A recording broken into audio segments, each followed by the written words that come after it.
Hey, my friends, it's your friend Kevin. Welcome, welcome, welcome. We are here with today's Divine Daily Blast reading. So let's get on with it. We have a number 3 angel numerology day, which really is about being reflective, using the ascended masters as well as your past loved ones to gather around, remind you and me and all of us that everything's fine and it's okay to have a little bit of fun, to have a little bit of frivolity, to enjoy life. Number 3 energy is about being artistic, creative, inspiring, imaginative, as well as that fun, playful element. It would be a good idea to get quiet, go out in nature, use the 3 of Cups from Tarot if you want to, bring in the card of the Hermit or the Moon, and use the Archangels, Azrael, Gabriel, Raziel, Jophiel, and Zadkiel as your guides. Now, today we have a new moon, which happens in the sign of Aquarius. In New York, if you're on the eastern part of America like me, it's happening at 7:35 a.m. in just about an hour. In LA, it's happening at 4:35 in the morning. In London, it's going on at 12:35 in the afternoon. In Sydney, Australia, it will be happening at 11:35. Yeah, I don't know if it's our time or their time. Anyway, the new moon in Australia, the new moon also, it happens to be the start of the Chinese New Year, which this is the year of the snake, actually more specifically the wood snake. Now, wood is associated with growth, it's associated with fire, and the wood snake is number 6 in the 12 calendar Chinese year. So there's 12 different elements to the Chinese years, and we're in the middle, signifying balance and harmony, which is really what the snake represents, which is that, well, the wood represents fire and passion, and the snake represents renewal. I would say for this Chinese New Year, it reminds me of the phoenix. That phoenix, that everything is ash that happened before, and we are now regrouping and renewing ourselves into this bold, and I'm really stepping out there by saying bold, new world. Okay, moving on to our worthy book little pad, which this is the last one in that whole pad. I am deserving of self-love. Oh, yes, you are. I am the bridge between heaven and earth. That's one of my isms. We've talked about the reflection. I am enough just as I am. You always have been, you always will be. From our Angel Affirmation card deck, we have a message from Archangel Metatron. And it says, I can help raise your vibration or your energetic vibration, allowing for interchange and the awakening of your true spiritual calling. On the back side, your affirmation is, I am on a path of spiritual awakening. My soul's purpose is clear to me. Now, it can be really difficult to meander through the difference between what we are and what our soul's purpose is, because we live in a human world with human labels, human things like I'm trying to get to, what am I trying to say, Spirit? Please come on, help me. There's the job that we do to earn the living and the purpose we have with our fellow man, and we're going through this metamorphosis.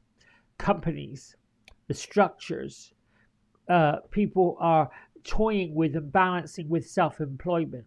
People are balancing with the right thing to do and what's gone before. People want a brave new world, how to navigate this modern technology, how to use it to our benefit, how to keep it going or keep ourselves going.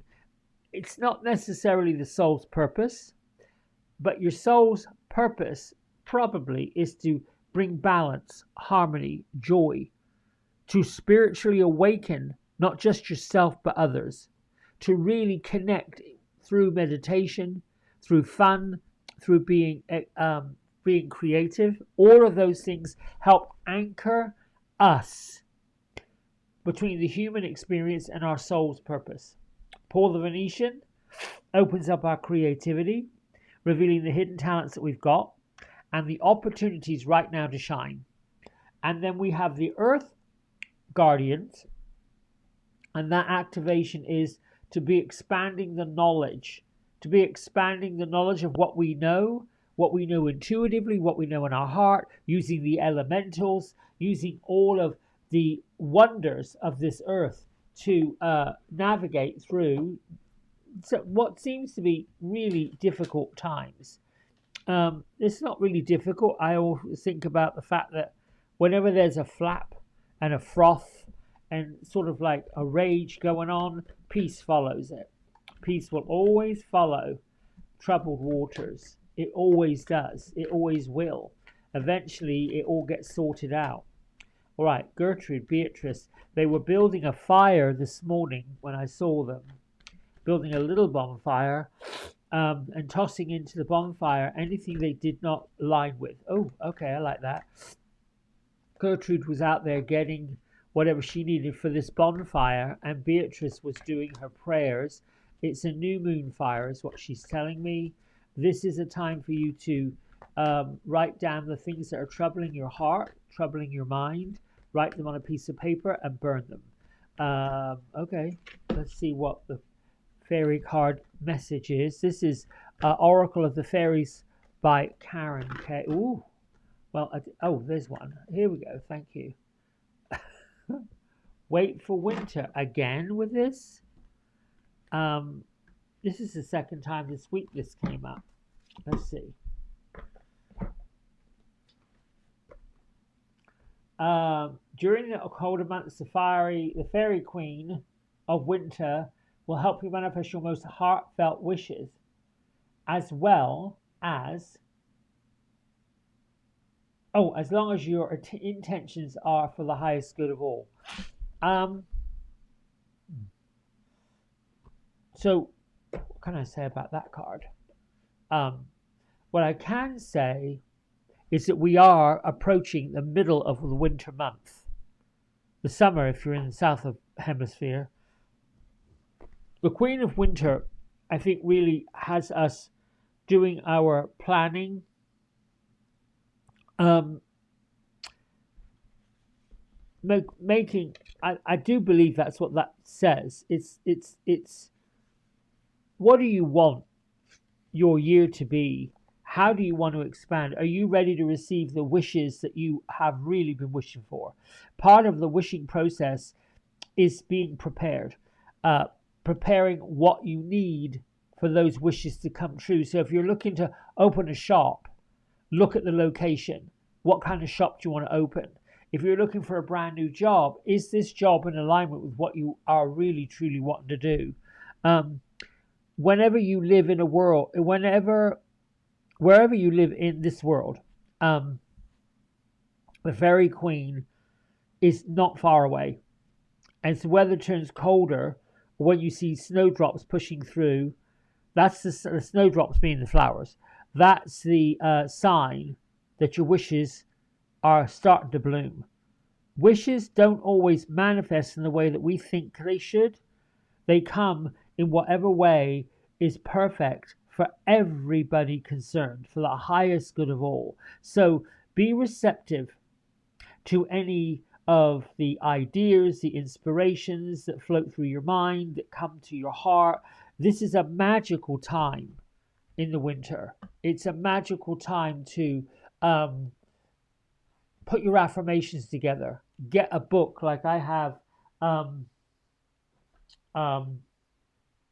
this gratitude journal. It's called the Happy Notes book, and I've been writing in it every day.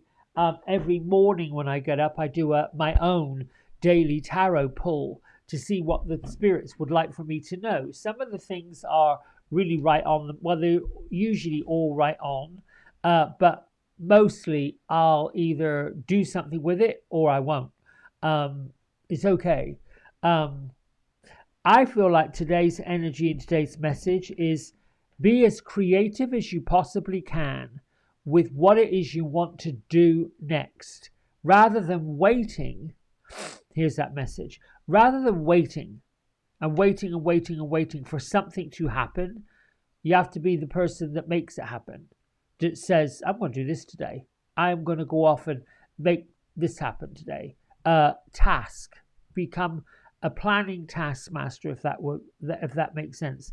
Being on a path of spiritual awakening means listen. Listen for the guidance. The winter queen of winter says snowdrops are going to start pushing up through the ground. You might notice new growth coming. You might notice, or you might be planning, cut back some of the dead wood from the trees, or even research the wood snake in the Chinese New Year, anything like that. Today's a day of being reflective and being celebratory. And I think that's all I got for you. All right, bye for now.